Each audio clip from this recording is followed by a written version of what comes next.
Alright guys, we got another one here in the garage, Dodge Caravan. This is a 2012. I'm not sure all the way up to, but we're gonna look that up later. I'm gonna put the description down below what this thing covered up to. This is the one that I did a couple problems recently. The transmission cooler line on this, the oil cooler and the oil filter housing and the oil sensor and the blender actuator inside the cab. There's a ticking sound. So now it's back with another problem. You can see we got the wheel out on this side, and you can tell already I use a penetrating fluid to lube those up so that it's nice and easy to take them out. So today, all 4 shocks and struts is right there, top of the line. Lifetime warranty on this. This is the 2 in the front and 2 in the back. So this video, we're gonna be taking them out. Let's go.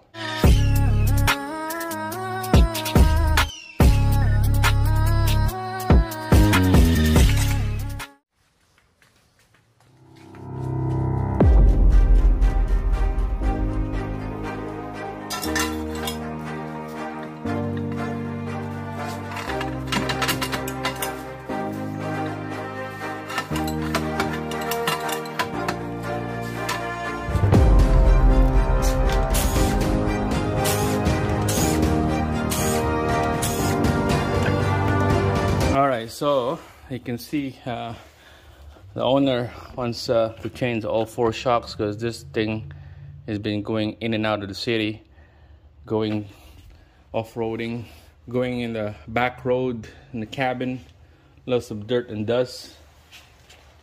So you want me to change all 4 of them.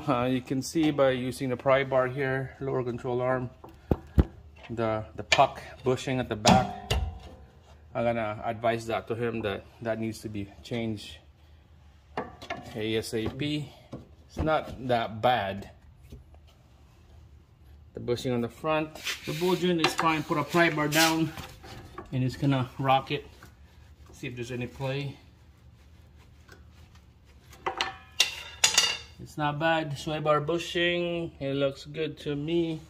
Sway bar links. Put a pry bar down here. And just gonna rock the pry bar up and down. If you hear any clunking, means that there's a play, there's a noise. So it's gonna take them out. 2 bolts right there. Take out one of the side of the sway bar links.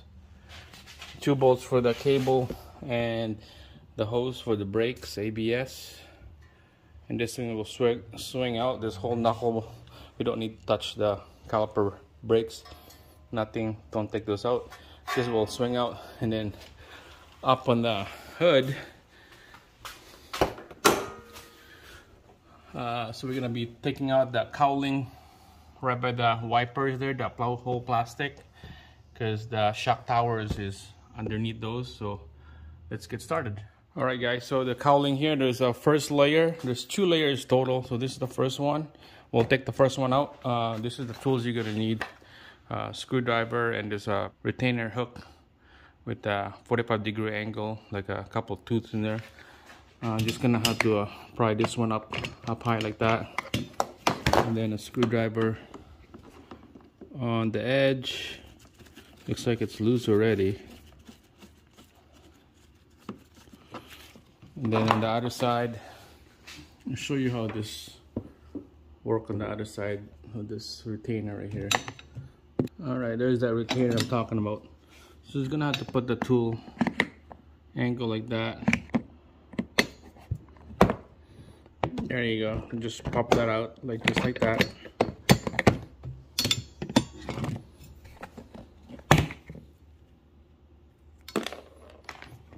And then a screwdriver bolt is on this side. Pop those out. And there's 2 more right here on the front, and there's a second one right over there, and then 1 in the middle. So 3 total actually. 3 push pin retainer. Pop those out. All right, 3 retainers are out. First layer, let's put on the side. And now this is the bottom layer, the third one. push pin retainer. There's 4 in the front. Pop those out. All right, 2 over there are gone. This is the 3rd one. This tool is the best, guys. Look at this, just like butter. And this is the last one.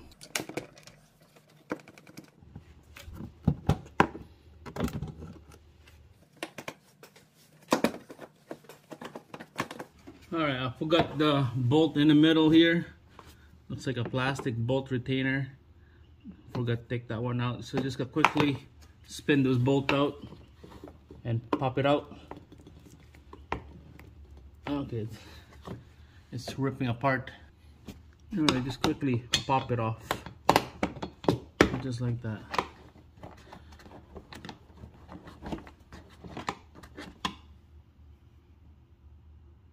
What is weird looking one?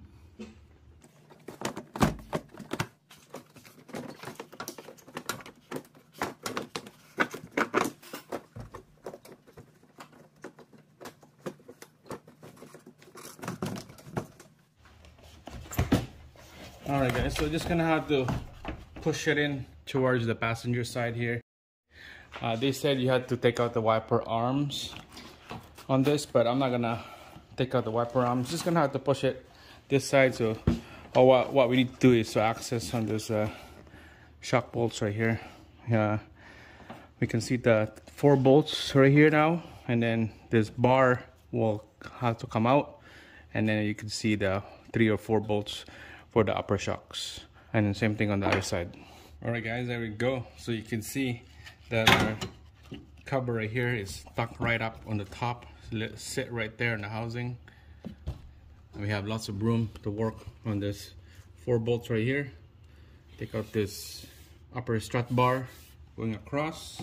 I use a 13 mil deep socket on this one, so I was gonna crack it open. Yeah, it's pretty soft, and then we're just gonna use the impact to zip them out. Same thing on the other side as well.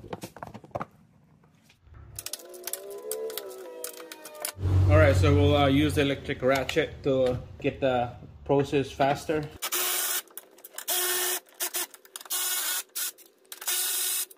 Alright, passenger side, here we go.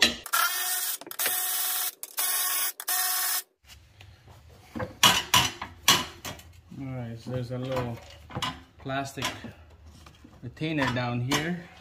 We need to pop it off. It's not coming out. So there's some kind of shield down here, plastic shield underneath this strut bar. It connected with a push pin retainer. So we're just gonna have to use this tool here to remove this retainer out. Try down with an angle, make it easy. There you go. Here's that push pin retainer I'm talking about. So just put that in the side, and there's probably about 4 total in here.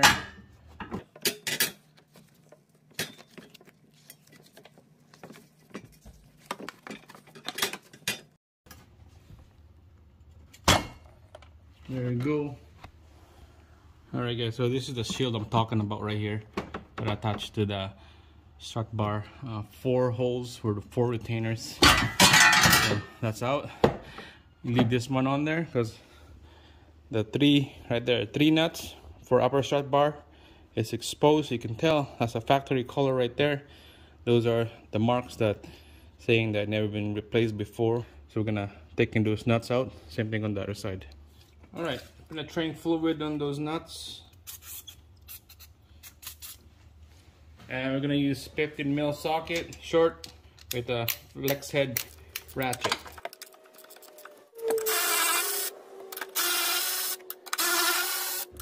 All right, let's do the one on the other side really quick.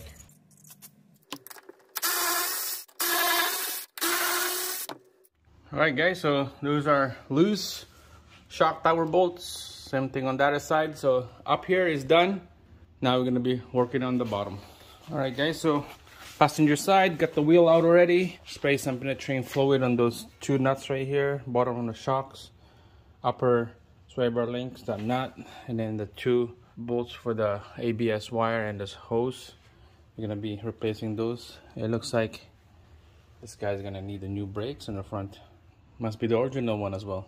Anyways, there's a bolt right here that you're gonna have to be careful. This down here in the bolts, this is where you adjust the camber right here. There's bolts, so you're gonna have to spin this nut and this nut to take out the bolt. You don't want to spin the bolt on this side. Got a little bit of side note right here. Caution: strut bolts to knuckle attaching bolt. The number 5 that will be down there. Number 5. It's rated and must not be turned during removal. Hold the bolt stationary in the knuckle while removing the nut. Then tap the bolt out using the pin punch. So that would be this bolt right there. Don't spin those. You have to spin the nut because it's serrated. That's when you adjust your toes. But the rest, you can spin the bolt. All right, let's go. All right, so the socket you need for the upper nut, you're gonna use the 18 mil socket right there. The 2 nuts on the lower struts is 21. I use 21 on that side, and I don't know why 13/16 on this side. Fits nice and snug, and then 13 mil on those 2 little ones right there.